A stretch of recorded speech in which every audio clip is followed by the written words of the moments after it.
మే 2వ తేదీన రాజధాని అమరావతిలో దేశ ప్రధాని నరేంద్ర మోడీ గారి పర్యటన నేపథ్యంలో ఈ సభ ఏర్పాట్లకు సంబంధించి అన్ని శాఖల అధికారులు నిమగ్నమయ్యారు. పగలు రాత్రి తేడా లేకుండా వివిధ శాఖల అధికారులు మంత్రులతో కలిసి సమన్వయం చేసుకుంటూ ముందుకు వెళ్తూ ఉన్నారు. దాదాపు 250 ఎకరాల్లో వెలగపూడి సచివాలయం వెనకవైపు ఉన్నటువంటి ఈ ప్రాంతాన్ని ఇప్పటికే సదును చేసి డయాస్ సంబంధించినటువంటి ఏర్పాట్లు పూర్తి చేస్తూ ఉన్నారు. రాష్ట్రంలోని వివిధ జిల్లాల నుంచి దాదాపు 5 నుంచి 6 లక్షల మంది జనాభా ప్రధానమంత్రి సభకు వస్తారని అధికారులు అంచనాకు వచ్చారు.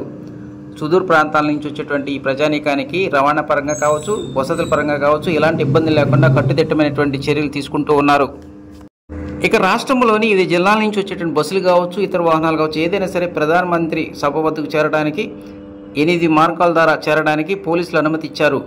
అంటే ఒక విధంగా సభకు దక్షిణ వైపు నుంచి కొన్ని, ఉత్తర వైపు నుంచి కొన్ని, ఇట్లా వివిధ మార్గాల ద్వారా చేరడానికి అనుమతి ఇచ్చారు.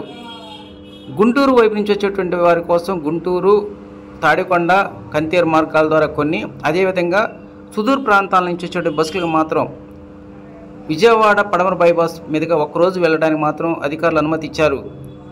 ఒంగోలు, గుంటూరు, అదేవిధంగా ఇతర జిల్లాల నుంచి వచ్చేటువంటి వారు మాత్రం చిన్నకాకాని 0 పాయింట్ దగ్గర నుంచి ప్రారంభమై దాదాపు 4 కిలోమీటర్ల మేర ఈ బైపాస్ రోడ్డు మీద ప్రయాణం చేసి నిడమరు వద్ద ఉన్న సర్వీస్ రోడ్డు ద్వారా మళ్ళీ నిడమరు మీదుగా సభా వేదికకు చేరడానికి అవకాశం కల్పించారు. అదేవిధంగా చిన్నకాకాని దగ్గర నుంచి నిడమరు మార్గం ద్వారా కిష్టాపాలెం దగ్గర ఉన్నటువంటి ఎంతో కీలకమైనటువంటి రోడ్డు నెంబర్ 11 ద్వారా కూడా కొన్ని వాహనాలు వెళ్ళడానికి అనుమతి ఇచ్చారు. ఇట్లా వివిధ మార్గాల ద్వారా ప్రజానీకం కావచ్చు, ఇతర వాహనాలు కావచ్చు, సరైన టైంలో ఎలాంటి ఇబ్బందులు లేకుండా ట్రాఫిక్ కబందస్తాల్లో ఇరుక్కోకుండా ప్రశాంతమైన వాతావరణంలో ప్రధానమంత్రి సభను వీక్షించడానికి అవకాశం కల్పించే విధంగా భారీ ఏర్పాట్లు చేసినటువంటి పోలీసు అధికారులు ట్రాఫిక్ ఏదైనా ఇబ్బంది అయినా సరే క్షణాల్లో చిటికలు వాటిని పరిష్కరించడానికి డ్రోన్ వ్యవస్థను ఉపయోగిస్తూ ఉన్నారు.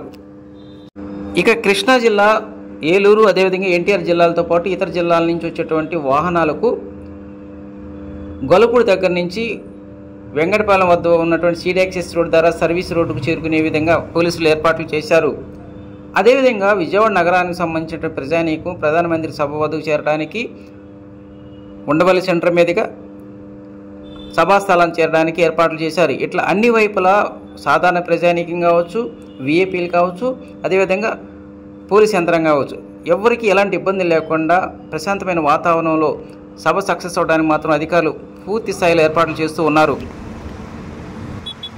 మే 2వ తేదీన అమరావతిలో ప్రధానమంత్రి నరేంద్ర మోడీ పర్యటనను పురస్కరించుకొని వాహనాలు రాకపోకలు కొనసాగించడానికి విజయవాడ పడమర బైపాస్ రోడ్డు అంటే చిన్నకాకాని 0 పాయింట్ వద్ద, అదేవిధంగా కిష్టాపాలెం వద్ద ఈ 11 సంబంధించినటువంటి రోడ్డు నిర్మాణ పనులు చకచకా జరిగిపోతూ ఉన్నాయి. ఈ నూతన రోడ్డు మార్గాలు 2 రోజుల్లో పూర్తి స్థాయిలో ప్రజానీకానికి అందుబాటులోకి వచ్చే అవకాశాలు ఉన్నాయి.